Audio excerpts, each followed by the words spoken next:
Está no ar! O mais tradicional podcast sobre corridas do Brasil. Os comentários e o debate sobre automobilismo de um jeito que você só ouve aqui. A partir de agora, Bárbara Franzin, Thiago Raposo, Diogo Gomes, Thiago Rosa e Fábio Campos apresentam Café com Velocidade. Café com Velocidade. A dose certa na análise do esporte a motor. Então desce mais uma dose de boas discussões do automobilismo. Seja muito bem-vindo a mais uma edição do Café com Velocidade, edição 569. Eu sou o Thiago Santa Rosa e você está num dos podcasts mais tradicionais da internet. Pode procurar, não tem outro. Se tiver, não é de automobilismo, porque há 10 anos falando de automobilismo é só aqui. Sejam muito bem-vindos a mais uma edição do Café com Velocidade. Como eu já havia dito, estamos aqui mais uma semana para falar sobre tudo que rolou no final de semana, meio que ofuscado aí. Tá tendo um evento lá na Rússia que as pessoas estão comentando, mas aqui agora é a hora de falar sobre Fórmula 1, falar sobre Fórmula Indy, e eu vou chamar os meus companheiros de mesa que vão ajudar nas discussões. Antes de mais nada, eu vou chamar primeiro o Thiago Raposo para dar um bom dia, boa tarde, boa noite e falar aí, Raposo, qual foi ou qual é a sua introdução que você tem para falar nesse início de café? Seja muito bem-vindo. Muito obrigado, Thiago Santa Rosa. Olá você, olá meus companheiros, outros companheiros da mesa que serão introduzidos daqui a pouco. Olá você ouvinte. Destaques do final de semana, né, dos nossos quadros aqui, que Fórmula 1 e Fórmula Indy. O bloco da Fórmula Indy, aliás, já está gravado e já está publicado, né, segunda-feira, 10 horas da noite. Quem está lá no nosso grupo ou tem o nosso... tem lá no seu aplicativo para ouvir no seu celular, já deve ter apitado aí que chegou mais uma edição. Então nós estamos aí cada vez mais levando a você mais cedo o nosso programa. E eu fiz todo esse discurso porque tá difícil realmente achar um destaque. Que é isso, Raposo? Eu gostei muito da recuperação do Vettel, apesar de toda a questão ser uma Ferrari, ser aquela reta com aquele DRS tendo todo aquele efeito que teve. Gostei da prova de recuperação dele, acho que foi existem recuperações, né? Ainda mais se você olhar pro Bottas, também tinha um baita de um carro. Tá certo que o Bottas chegou no pit bem depois do Vettel, que o pneu furado fez ele fazer a volta bem mais lenta, né? Pra voltar pro pit e tudo mais. Mas eu acho que foi uma senhora recuperação. Como tá difícil achar outros destaques, eu vou ficar com esse destaque: a recuperação de Sebastian Vettel no Grande Prêmio da França. Então, aproveitando, você que está ouvindo esse podcast, esse bloco do podcast sobre Fórmula 1, já fique atento, já tem de Fórmula Indy disponível, como falou o Thiago Raposo. Aliás, eu e ele gravamos esse bloco, então tá supimpa, eu recomendo. Sim, supimpa, coisa de velho, não tô nem aí, eu tenho 34 anos. Diogo Gomes, que tem 20 e poucos anos e é um nosso millennial da turma, seja muito bem-vindo ao Café com Velocidade, traga aí o seu destaque. Bom, além do destaque óbvio do grande vencedor da prova, né, que a gente vai, eu imagino que começar debatendo sobre ele, algo que me chamou bastante atenção esse final de semana foram as dificuldades que a Fórmula 1 como um todo, né, encontrou para se encaixar, ou talvez Paul Ricard para se encaixar na Fórmula 1. Eu não pude acompanhar o final de semana da maneira como eu gosto, mas eu consegui ler bastante. E deu para ver as dificuldades, por exemplo, de chegada de fãs e das próprias equipes ao circuito, e também dificuldade na saída, e entendimento de pilotos com relação à pista. Tudo aquilo que a gente falou bem, e aí eu não vou tirar o nosso mérito, porque nós tivemos mérito no ótimo preview que nós fizemos semana passada sobre essa prova, né, de dificuldades com relação à pit lane, dificuldades com relação a arquibancadas, a chegada, a saída, enfim, com essa pista diferente, a questão das linhas também, ali na área de escape, né, azul, vermelha, foi algo que foi bastante comentado, pelo menos nas notícias pelos pilotos, e assim, algo que a gente imaginava, né, que pudesse dar um certo problema, até de aclimatação, eu diria, porque é um pouco diferente. E foi um dos grandes pontos de conversas durante todo o final de semana da Fórmula 1. Na corrida, alguns pontos a serem destacados, mas nenhum não, mas não muitos tão positivos. A gente vai debatendo durante o programa. Sem sombra de dúvidas, meu caro Diogo Gomes, e também temos aqui Fábio Campos presente para mais uma edição. Fábio Campos parece que tem anúncio. Eu gosto quando o Fábio Campos tem anúncio. Ele tá animado, ele tá empolgado. E se tem anúncio, tem coisa boa. Bom dia, boa tarde, boa noite, Fábio Campos. Já que Diogo Gomes, eu acabei esquecendo de falar assim. Para você eu falo e diga lá, o que você tem de novidade? Seja muito bem-vindo ao Café com Velocidade. Olá para você, Thiago Rosa, olá para os nossos ouvintes, olá para todo mundo que interage com a gente, que abre um pouquinho da sua agenda aí para ouvir o nosso programa. Aliás, mandando até um agradecimento aqui da mais ou menos enquete / brincadeira, né, que eu fiz na semana passada.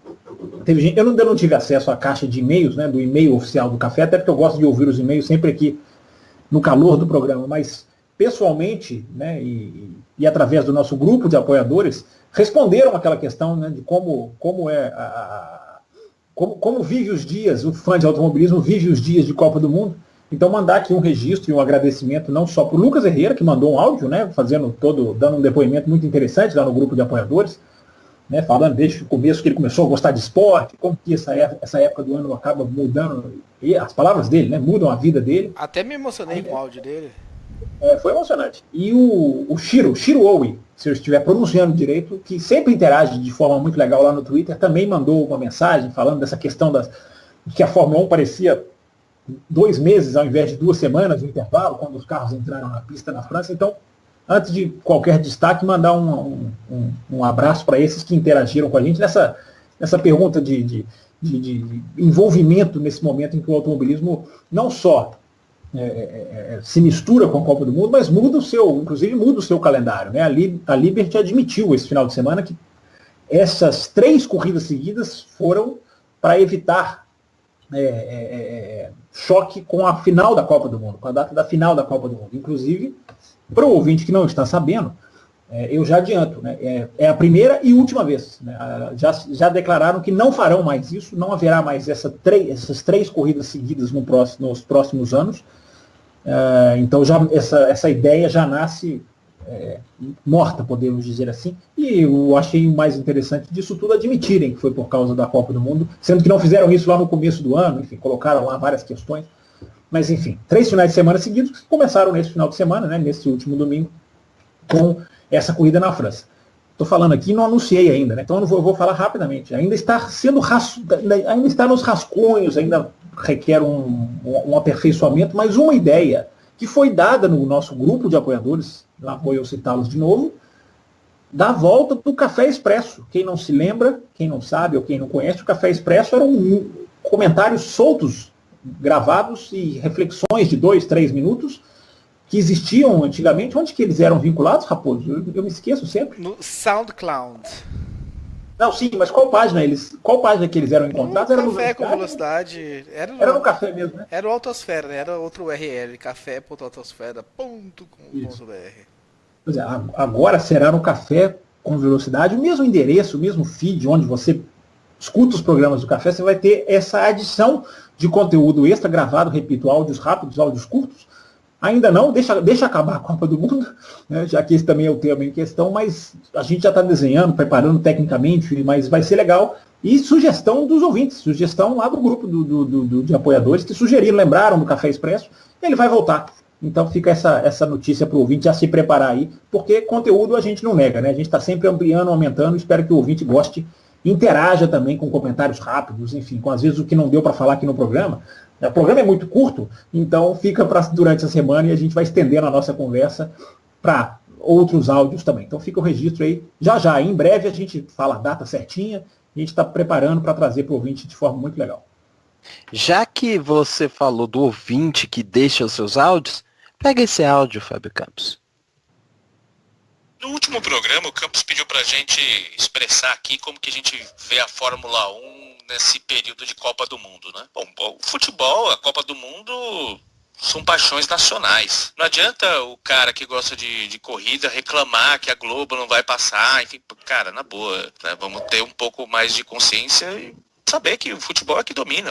O Fórmula 1 hoje em dia nunca vai bater uma partida de Copa do Mundo do Brasil, ou então, sei lá, um Corinthians e Parmeira, enfim. Eu acho que a gente confunde um pouco, no meu caso, acho que confunde um pouco futebol com patriotismo, com política, e eu não tenho visto, não tenho acompanhado muito a Copa. Eu acho bacana, eu acho legal, acho válido, eu acho que tem que acompanhar sim.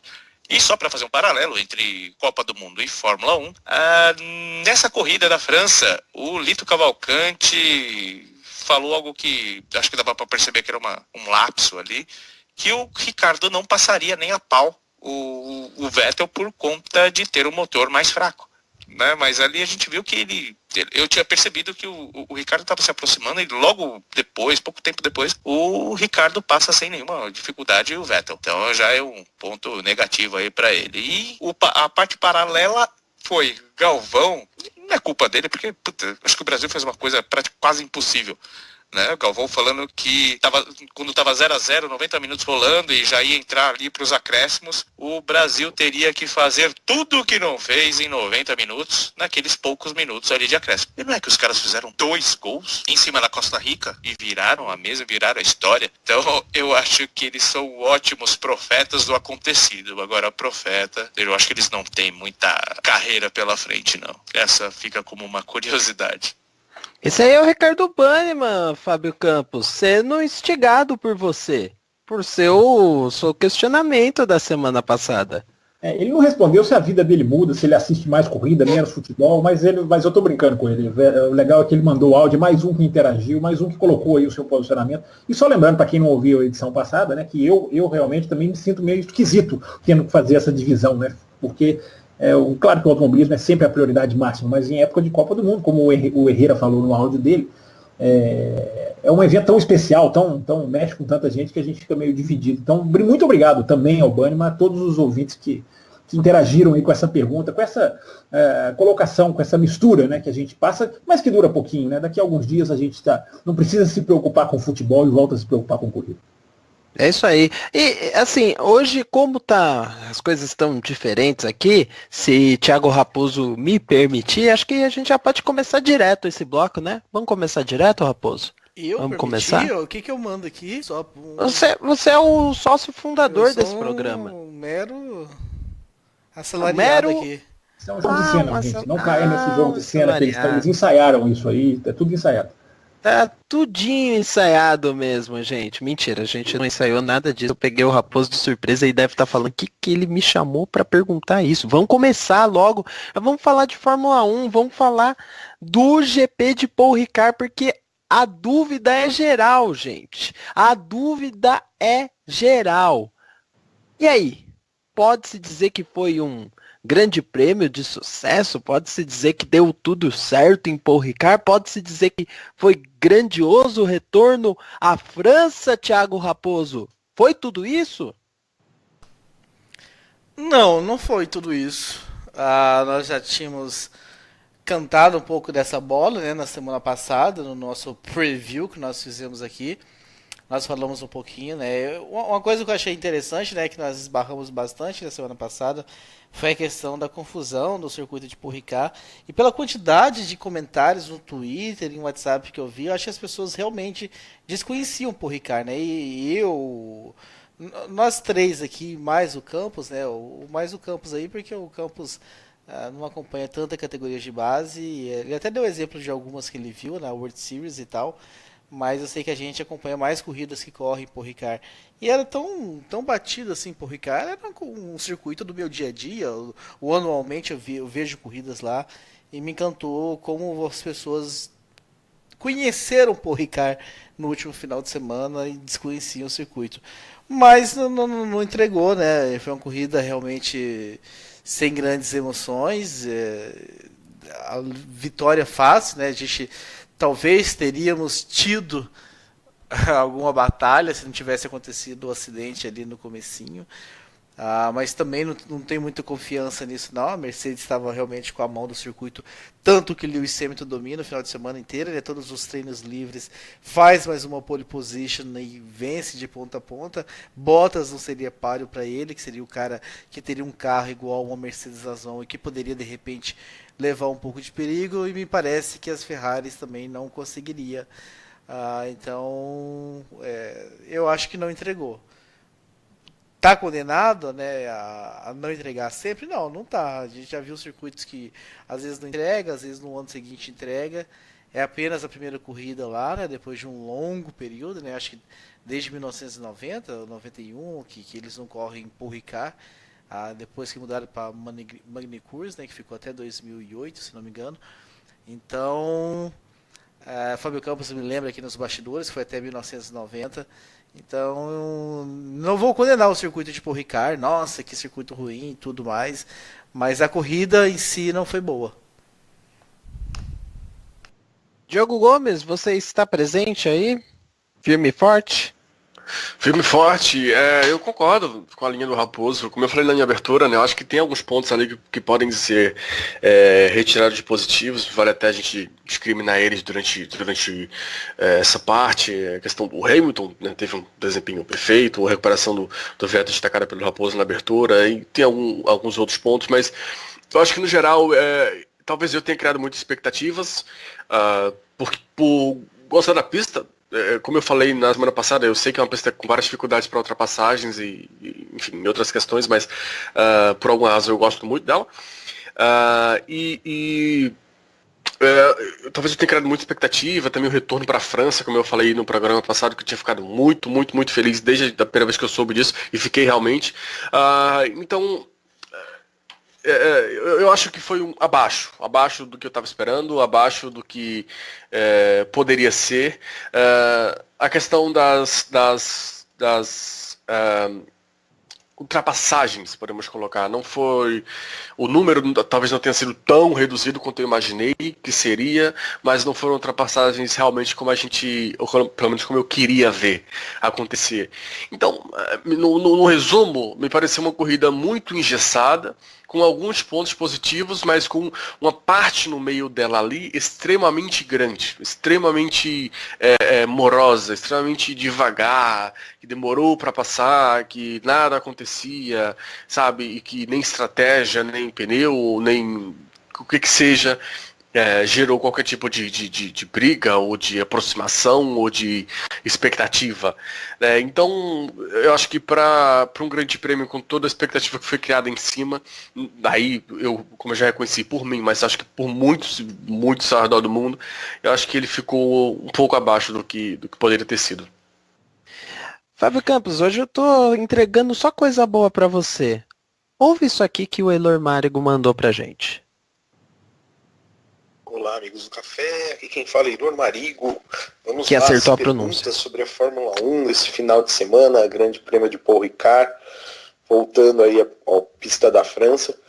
Eu particularmente fiquei muito feliz com o retorno do Autódromo da França, principalmente por não ter sido uma Magny-Cours, que a gente já estava recentemente mais acostumado, mas Paul Ricard interessante, até entre aspas, pela novidade para essa geração da Fórmula 1. Eu queria saber primeiramente exatamente sobre isso. Paul Ricard, na minha opinião, não foi longe de ter sido uma das piores corridas.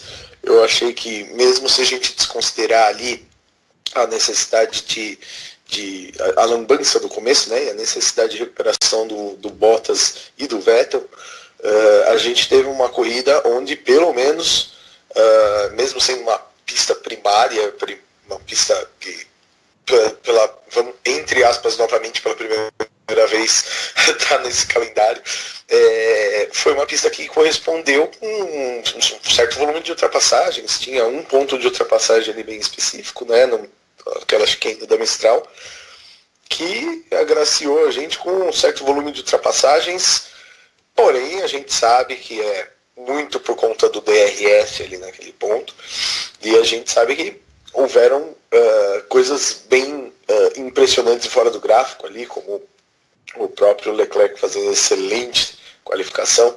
Eu queria saber, na opinião de vocês, qual que foi Quais foram principalmente os pontos altos, os pontos baixos desse GP da França, em Paul Ricard, e se vocês acham que essa configuração de pista realmente foi interessante. Tá aí o recado do Eilor Marigo. Fábio Campos. Vamos lá, gente. Eu acho que foi a corrida mais, com as ultrapassagens mais inférteis. Você tá buscando as palavras, eu tô com medo delas. Não, ao contrário de fértil, o antônimo de fértil. Acho que estéreis, né? Se é que eu posso usar essa expressão. Estéreo. Eu não me lembro de uma corrida de Fórmula 1 com tanta troca de posição de uma maneira tão quase fútil. Porque houve trocas de posições na corrida várias. Né? Eu acho que o Grande Prêmio da França se põe como uma oportunidade que a Fórmula 1 deveria colocar na mesa para discutir. Nós também, embora nós já tenhamos discutido isso aqui outras vezes, mas eu acho que essa discussão ela é um pouco ignorada pela Fórmula 1 como um todo, sabe? Os grandes sites, os repórteres, aqueles que estão há muitos anos, ou aqueles que falam para um grande público, ou aqueles que falam exclusivamente para um país, né? Exclusivamente são praticamente todos, né? A Fórmula 1 praticamente não divide direitos para cada país. Mas os que falam, grandes nações, grandes países tradicionais, eu acho que desperdiçam um pouco essa oportunidade, ou não enxergam, ou não querem enxergar, né? Que eu acho que o Grande Prêmio da França se coloca como uma corrida para discutir a qualidade de ultrapassagens. Né? Como a Fórmula 1 ignora, isso vai ficando comum. Né? As pessoas vão cada vez mais... Você sabia, já que você citou esse assunto, e te cortando rapidamente, que o Reginaldo Leme criticou abertamente as ultrapassagens com DRS e falou que não gosta e tal, e aí o Sérgio Maurício entrou na onda e tal. Foi assunto da transmissão nacional do DRS. Bom saber, bom começo, né? Antes tarde do que nunca. Tomara que levantem essa bandeira, arrastem essa bandeira para a Stock Car, né? Não se façam de cordeirinhos na Stock Car e depois ataquem no Twitter. Né? Tomara que né? Porque a força deles, a força de qualquer veículo desse tamanho é muito importante. Se as televisões inglesas abraçarem a causa, vai se espalhar, vai cutucar, vai incomodar. Então, por isso que eu acho que o Café já teve essa discussão várias vezes, mas os grandes veículos não. Como assim o Café já teve os grandes veículos, não? O que você está querendo dizer? Eu sou um grande veículo, sim. Nós não somos um grande veículo no sentido que nós não estamos sendo veiculados num órgão de massa, num veículo de massa. Isso que eu estou querendo dizer. Não estou querendo dizer que somos piores do que eles. Mas eu acho que a gente poderia ficar maior se cada um que está nos ouvindo agora pegasse o link e divulgasse na sua própria rede social, hein? Só por experimento, uma edição só. Verdade. Imagina, Fábio Campos. Só por uma edição. Quem tá ouvindo isso agora, fala assim, não, vamos fazer esse teste então com os caras. Deixa eu pôr esse link aqui no meu Facebook ou no meu Twitter para ver se os caras vão aumentar realmente. Fica aí o convite, quem sabe alguém vai comprar essa ideia. Sem dúvida. Aliás, a gente tem uns retweets, né, no Twitter que eu sou sempre muito agradecido por eles. Se todos fizessem isso, seria ótimo. Mas voltando à discussão, eu acho que a gente vai cada vez mais, quando eu digo a gente, não é o Café, agora eu estou falando todo mundo, né, vai cada vez mais se acostumando, né, porque começa... Né, as pessoas estranham, é igual o Halo, é a mesma coisa. Começam a uma discussão rasa, uma discussão boba, há uma discussão válida, algumas discussões interessantes, o tempo vai passando, as pessoas vão se acostumando e aquilo deixa de ser algo criticado. Né? Então, o Halo, claro, é um exemplo diferente, mas eu estou dando aqui apenas uma colocação para o ouvinte. Discordo até do nosso tom aqui do começo do programa, eu acho que a gente tem uma tendência a avaliar a pista como se a pista tivesse que entregar. Eu discordo dessa questão. O Ricardo entregou, não entregou. Não, ninguém tá botando essa questão como primordial. Eu estou perguntando qual que é a sua opinião sobre a pista, sobre o que veio na prova. Traga essa visão. Eu não estou dizendo a pergunta para mim, estou dizendo a discussão entre vocês que eu estava ouvindo, me passa muito Mas a impressão traga essa discussão. É essa discussão que queremos. Calma que eu vou chegar lá. Fica um pouquinho mais calmo aí que a gente vai chegar lá. Nada disso, Fábio Campos. Você coloque-se no seu lugar e faça, por favor, a resposta daquilo que queremos. Por favor, dá licença, deixa eu continuar, por favor. Obrigado. Não é a pista, na minha opinião, que tem que entregar. É a Fórmula 1 que tem que entregar. Então a gente ficar mas a corrida foi boa, é igual a símbolo como se fosse igualzinho no papel, né? A corrida foi boa, é igual a pista boa. A corrida foi ruim, é igual a pista é culpada. Então, quem tem que entregar é a Fórmula 1. A pista tem os seus defeitos, a pista tem as suas configurações, tem o seu tipo de alto que influencia, tem a temperatura, tudo isso. Agora, quem tem que entregar, na minha visão, é a Fórmula 1. Então, se a corrida é ruim, para mim, a gente falou isso aqui na semana passada, se a corrida é ruim, é mais por causa da Fórmula 1, no programa passado. Dizendo, eu disse, né? A corrida para mim não tende a ser boa, mas não é por culpa exatamente da pista. É a Fórmula 1 que cresceu e ficou muito grande, quando eu digo grande no mau sentido, né? Não é grande de tamanho físico, né? É grande no sentido de exigências para uma pista dessa. Então aí você chega numa pista que tem uma reta gigantesca, coloca-se lá uma chicane para se fazer ali uma arquibancada, para se fazer ali um ponto de freada, e a gente meio que se acostuma com tudo aquilo que a gente viu ali naquela chicane. Então, nesse tipo de análise, eu discordo até do áudio do Eilor, que coloca isso. O que vocês acharam da pista? A pista, repito, tem defeitos e qualidades, mas eu acho que quem não entrega lá é a Fórmula 1. Eu acho que os defeitos da Fórmula 1 é que se manifestam nessa questão. E se a corrida fosse boa, a gente teria que ser analisado também o motivo, porque não quer dizer exatamente, a gente já viu corridas boas. Vou dar um exemplo para terminar. Hungria, um exemplo que me vem à cabeça. Hungria já teve grandes corridas e já teve corridas ruins. É talvez a pior pista do calendário, se a gente for analisar tecnicamente. Mas por que às vezes acontece e às vezes não acontece? Essa pergunta eu deixo para o ouvinte responder.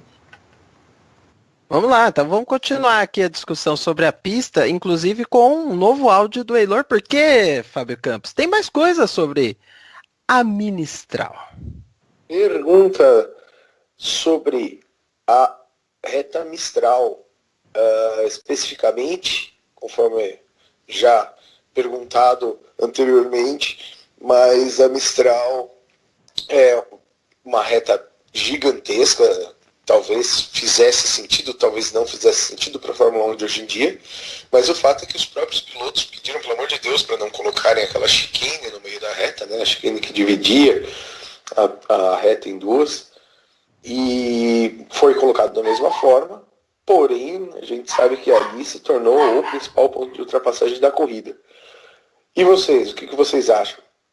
Seria mais interessante para os espectadores assistirem uma corrida com o traçado original ali da reta, onde se poderia acompanhar talvez até um volume maior de ultrapassagens por conta do tamanho, ou vocês acham que uma reta como a Mistral provocaria uma diferença maior entre os carros mais rápidos e os carros mais lentos, e a gente acabaria tendo uma corrida com distâncias ainda maiores entre os primeiros e os últimos colocados? Qual que é a visão de vocês sobre esse aspecto especificamente?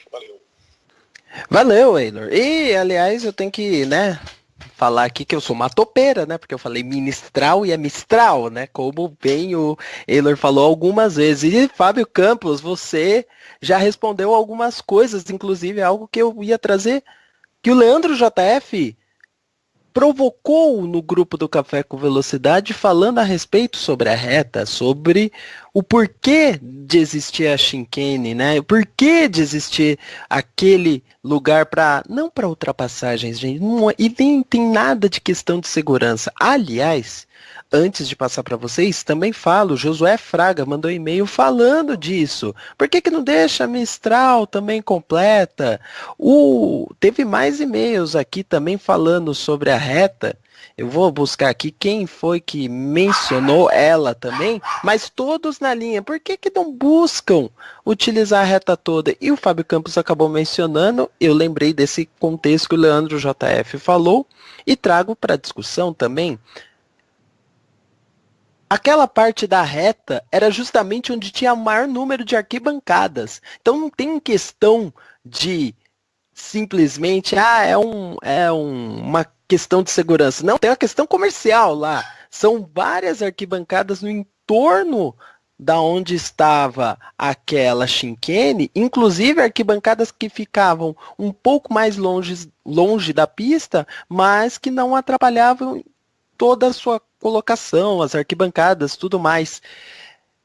E aí, gente, é de se pensar em segurança ou é de se pensar no interesse do promotor da prova em colocar aquelas arquibancadas daquele jeito? E aí, o Fábio Campos, como ele mencionou isso, eu vou trazer a opinião do Diogo Gomes, que pegou de última hora, ver se ele reparou nisso, chegou a ver isso de alguma maneira diferente que o Fábio Campos ou não, Diogo? Eu acho que o ponto essencial é colocar que a maioria dos pilotos foi contra nessa questão, pelo menos falaram sobre isso após as primeiras atividades de pista. É algo até que, mais uma vez, citando o programa da semana passada, nós já havíamos falado. Você tira uma grande característica da pista. Eu imagino até que tenha tido a preocupação, melhor dizendo, com relação à frenagem, ou não frenagem, né, para curva rapidíssima à direita que vem logo depois da Mistral. Se um carro escapa ali, por exemplo, vai precisar de uma área de escape absolutamente gigantesca, e mesmo as áreas de Paul Ricard sendo gigantescas, talvez não fosse o suficiente ali. Imagino que tenha tido essa questão também. Um outro ponto... O Stroll, quando furou o pneu, ele sai ali, né? Ele sai ali, mas tem uma chicane ali, né? Não, ele sai na curva, né? Ele não sai na chicane, ele sai na curva.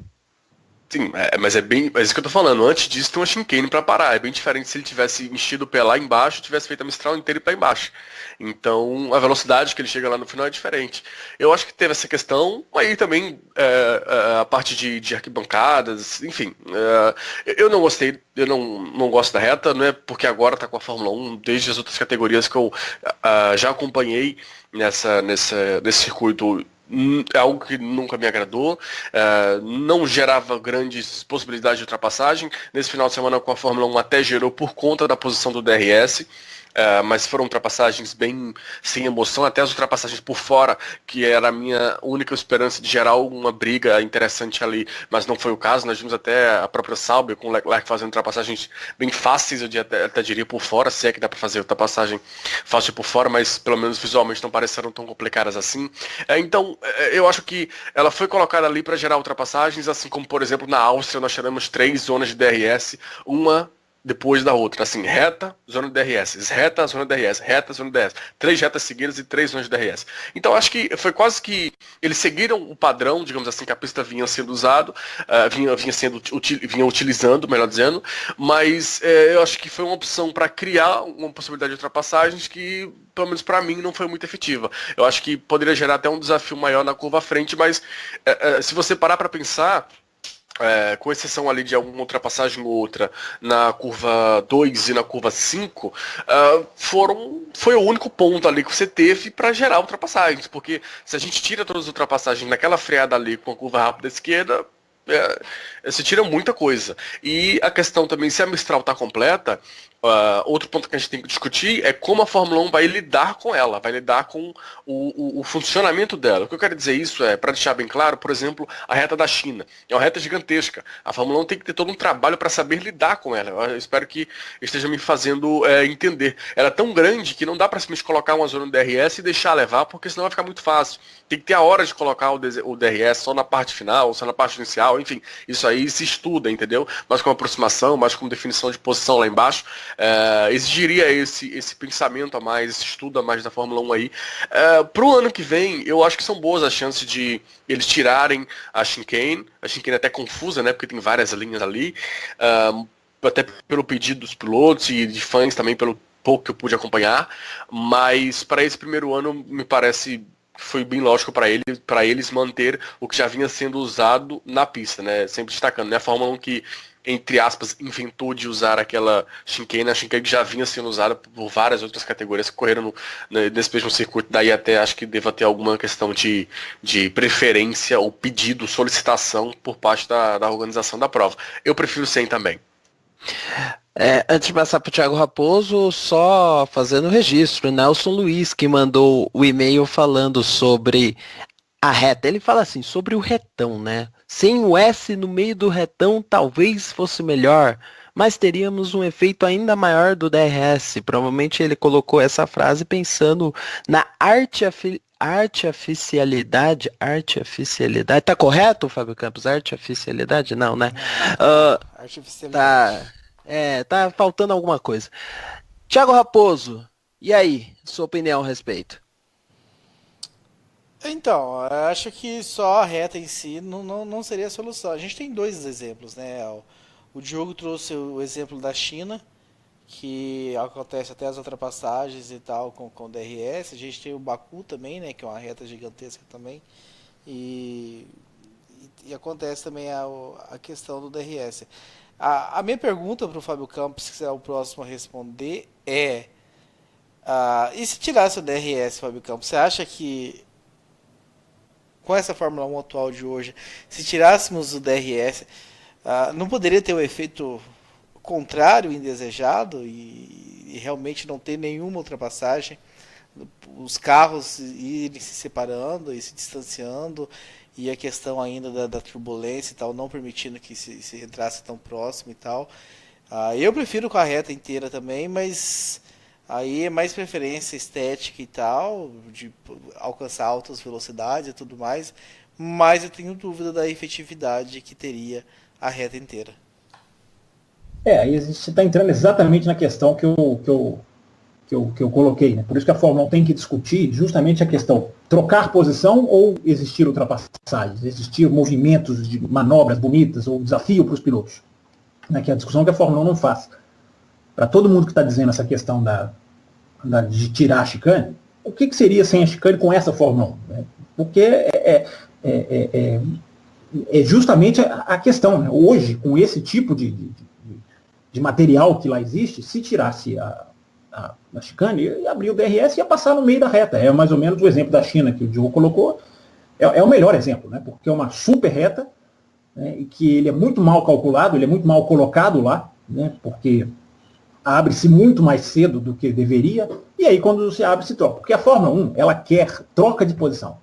Né? Ela está, por mais que existam novos dirigentes, e esses novos dirigentes ainda têm que se provar em várias coisas, mas a direção antiga, que é a responsável não só pela volta de Paul Ricard, né? Não foi a Liberty que trouxe, já estava acertada quando ela comprou a Fórmula 1. Não só nessa questão de circuitos, mas na questão técnica, ainda esses novos donos ainda têm que provar muita coisa, mas no momento o que eles querem vamos mudar de posições, porque muita gente engole isso. Né? Acha que a repórter da televisão inglesa estava lá no final da prova chamando a prova de maravilhosa, né? Dizendo para o Kevin Magnussen, nossa, nós ficamos da ponta dos pés assistindo essa corrida, né? Porque um monte de gente engole isso. E esse é o problema, as pessoas cada vez mais se acostumarem com esse tipo de corrida. Que isso é o tipo de corrida que tem que existir. Por mais que a Fórmula 1 faça-se a ressalva justa, esteja mudando, preparando-se para fazer, não só em 2019, um carro mais propício a fazer as coisas, embora tenha mudado ainda talvez 5% do que devesse atacar. Como para 2021 vem a mudança estrutural mais forte, aí foge até do quesito ultrapassagem, enfim, entra na questão de número de carros, enfim, sustentabilidade do pelotão, aí é outra discussão. Mas a reta muito grande, Raposo, para responder a sua pergunta, ela puxa a ultrapassagem, mesmo por uma categoria como a Fórmula 1, porque o cara ficar um minuto inteiro numa reta, né, o que ele possa perder numa eventual curva lá atrás, ele ganha, porque existe o vácuo, existe o downforce é uma coisa muito forte no carro de Fórmula 1, então o vácuo existe. Né? Então, China, Baku e Paul Ricard, a gente pode falar com certeza que tem 3 retas que se você tira, talvez a China um pouco até menos, porque a China vem de uma curva de alta. Né? E aí é que é a questão, é muito mais útil a Fórmula 1 trabalhar em mudar as curvas, né? Não como Barcelona, que mudaram a penúltima curva e acabou não resolvendo muita coisa. Mas, por exemplo, essa chicane existe por quê? Olha quando eu falo que a Fórmula 1 ficou muito grande para as pistas, e por isso que eu acho que não é a pista que tem que ser avaliada, e sim a Fórmula 1. Por que não foi retirada a chicane? Por que foi colocada, na verdade? Né? Ela não foi retirada porque, né, o autódromo é avaliado, enfim, e depois que ele é homologado, não se muda durante um final de semana, a não ser que haja um acidente muito forte, algo que eles chamam lá de medida de de extrema urgência, mas simplesmente um pedido não pode mudar durante o final de semana, que é o que eles queriam, porque a pista foi homologada, né? Todas as medidas de segurança, o tamanho da área de escape, tudo isso é feito baseado com a chicane. Se tirasse, teriam que rever, enfim. Aí entra nos detalhes técnicos. Mas por que a chicane foi colocada? Olha o tamanho do problema, ouvinte. Perceba. Porque a curva, eu até pedi para o ouvinte se atentar, a curva 10, que é a curva que o Stroll saiu, enfim, a curva após a chicane, ela é uma curva flat, bem baixo. Ou seja, não haveria ali como fechar o DRS. Não haveria como fechar o DRS. Então, olha o tamanho que a Fórmula 1 se colocou, olha os problemas que ela se colocou. Por quê? Não tivesse a reta, não tivesse a chicane, perdão, e eles fizessem aquela curva ali sem fechar o DRS, eles não conseguiam fazer a curva. Alguém até poderia sugerir, mas eles podem fechar o DRS de maneira manual.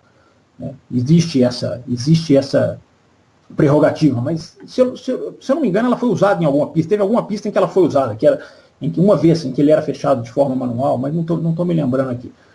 Mas não poderiam fazer isso de última hora. E vamos também embarcar na questão dos ouvintes. Tira-se a chicane.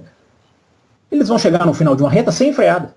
Não existe uma freada. Então eles vão ter que fazer o quê? Uma curva de 90 graus, que eu chamei a atenção no programa passado, é legal, é bonito, é bacana, mas que não gera ultrapassagem, porque eles não conseguem seguir um ao outro. Então aonde eles freariam? Lá na 11, onde o Ericsson bateu, né, que ali seria o ponto de freada, eles não vão conseguir chegar colados, porque eles não vão conseguir seguir o outro carro na curva dessa.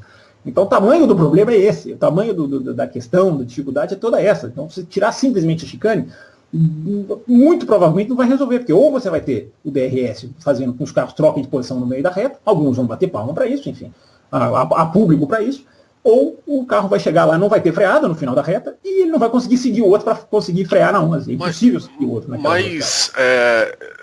pela velocidade que eles chegam, não será que a 10 deixaria de ser uma curva tão fácil, vamos colocar assim? Será que eles não teriam que, por exemplo, controlar uma questão de freios para entrada?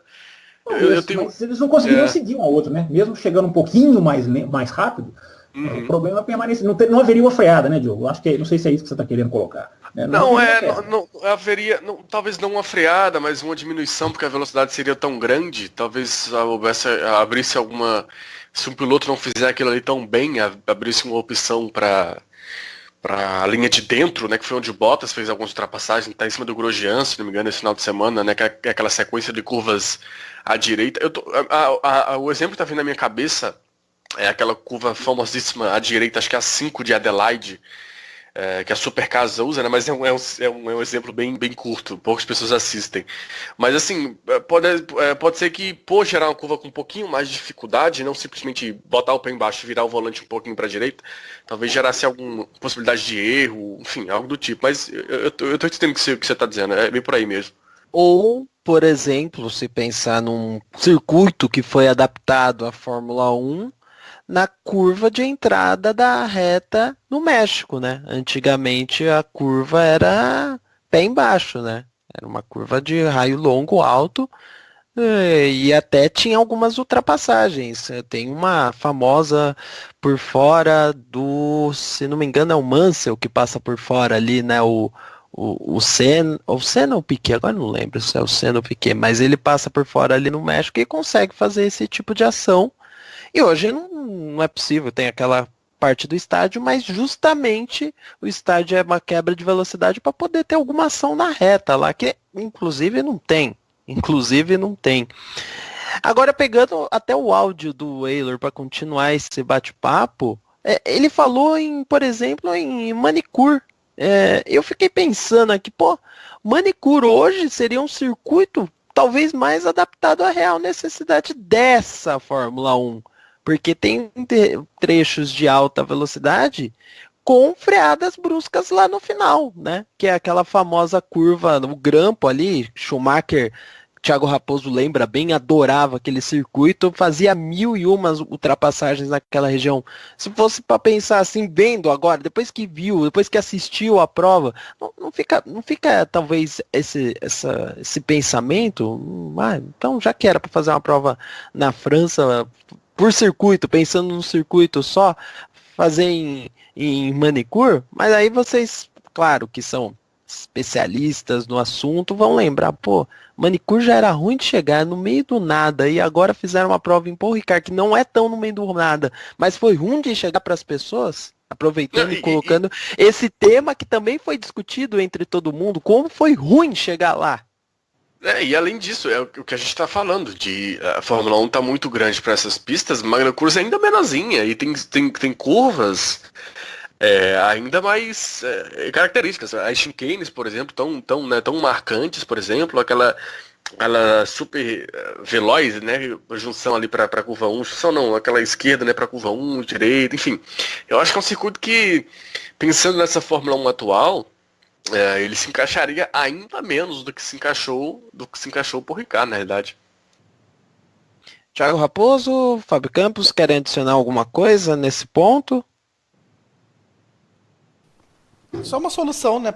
O Campos falou aí da questão do DRS, não teria como desabilitar o DRS. A solução é a Fórmula 1 não pôr o DRS na reta.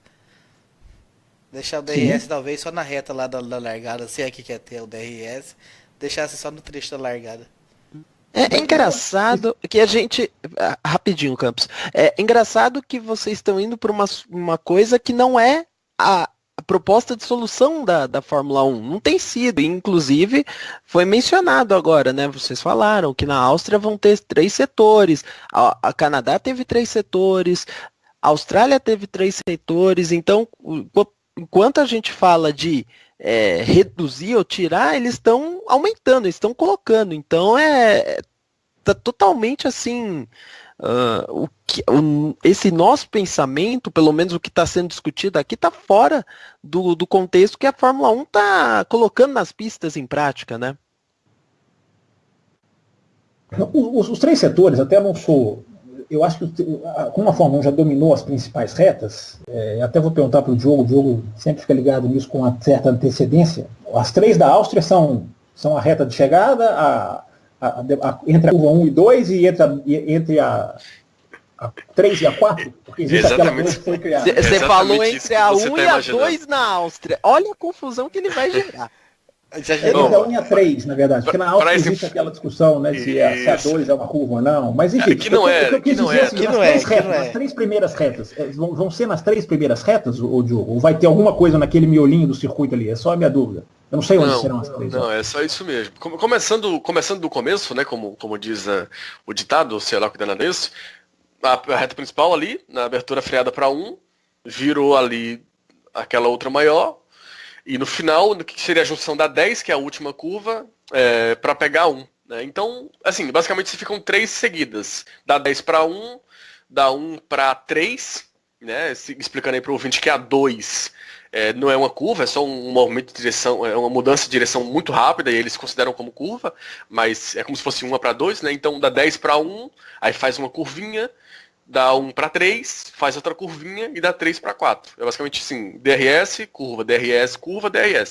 Ou seja, não vai existir reta sem DRS na Áustria. Esse aqui é o problema, né?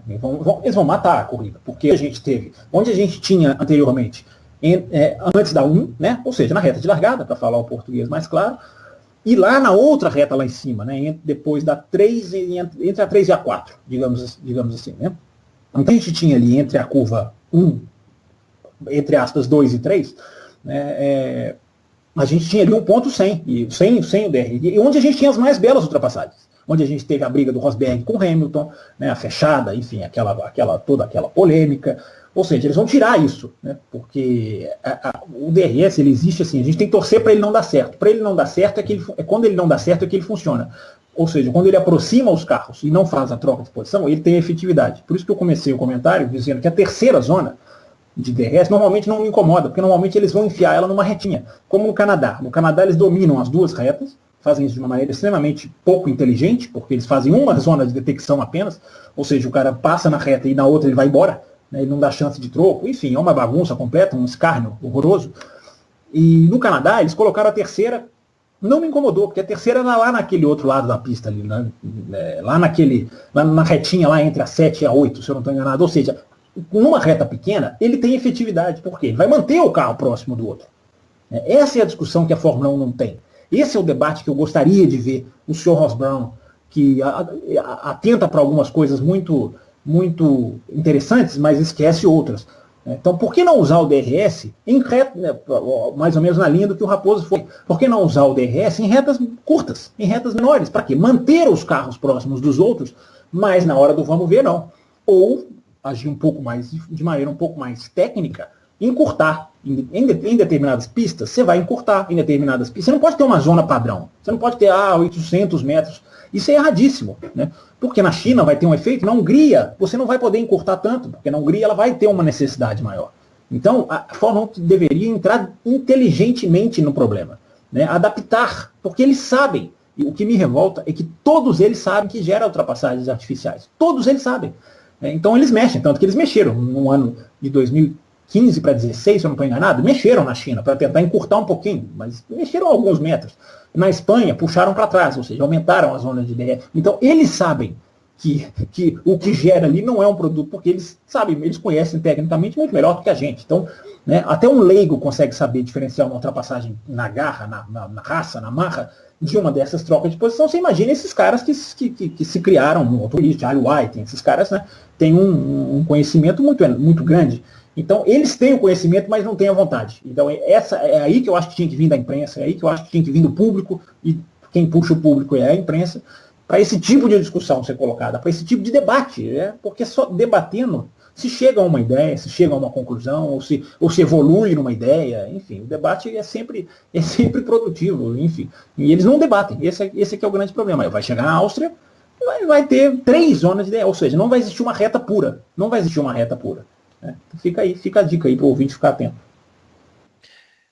Mas engraçado, a gente foi para a Áustria para falar da França e eu acho que é um cenário bem tenebroso aí, de 3 provas seguidas e talvez 3 provas com essa dificuldade crescente de ultrapassar, porque são pistas características muito semelhantes, né? Rápidas, mas não tem curvas tão fechadas. Talvez ali a Áustria seja uma que tenha uma exceção ali no final da 3 com a 4, né, Diogo Gomes, que é depois da curva 2 tem depois da 1, 2, não, minto, na 3, né, na curva 3, que é aquele grampo lá em cima. Mas as outras pistas, em compensação, a característica, e Paul Ricard com Silverstone, para mim, é muito, muito parecido. Os carros carregam muita velocidade na curva, tem uma pressão grande, a única diferença, e que, é claro, a gente vai debater, porque isso tem sido um grande fator ao longo dessas provas, e a gente tem visto isso, são os pneus, né? Mas mesmo os pneus, a gente tem a questão das equipes aí, agora uma ou outra, conseguindo se sobressair. Mas isso pode ficar assim para a gente debater num próximo bloco. Vamos encerrando por aqui essa primeira discussão e a gente continua a seguir.